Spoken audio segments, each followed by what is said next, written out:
有关美专家对解放军目前的实力予以了高度评价，并称美军若是与解放军正面对抗，将面临不可承受的惨重损失代价。一起来看具体情况如何。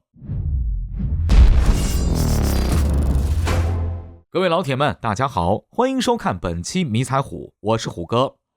国际局势风云变幻之际，无论是西方还是域外国家，总有一些人趁机炒作我国的内政台湾问题，甚至不惜喊出保卫台湾、介入台海这种严重有损中国利益的口号。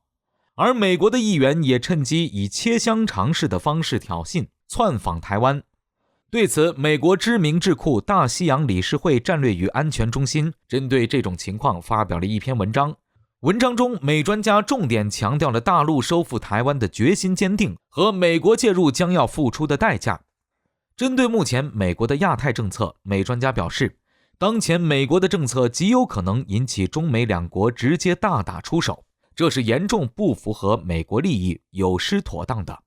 如果中美直接爆发战争，那么美国将遭受巨大的打击。因此，美专家认为，台湾岛作为制衡大陆的据点没有问题，美国应该采用背地拱火的方式，向台湾军队提供武器，以防卫解放军的可能行动。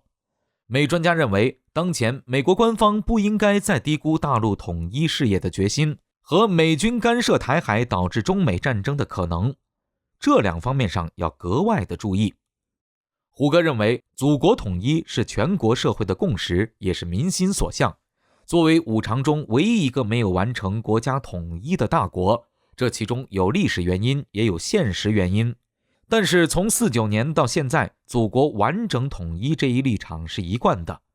即便是遭遇西方势力的拱火和打压，都不能动摇我们的决心。因此，如果美国方面不把大陆的统一诉求当回事，并且频繁触动红线的话，那么将会导致大陆的武力统一。如果美国亲自下场，可能就要体会到21世纪最大的军事失败是个什么滋味了。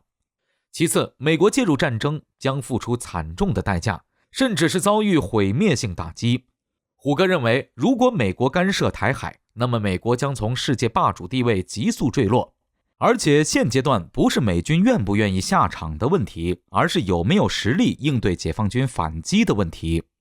实际上要阻止解放军统一台湾的行动，美军就得确保投入足够打赢的实力。虎哥认为，这点美军已经做不到了。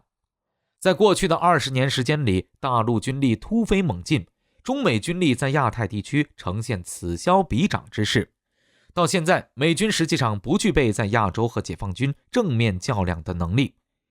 现在的局面就是，美军依靠的亚太军事基地已经全面处于我军海陆空三军的打击范围之内。一旦美军干涉导致爆发战争，解放军有能力在数个小时之内使用远程打击的方式瘫痪美军的海空基地，顺便全歼美国第7舰队。这些都是美军无法防御的。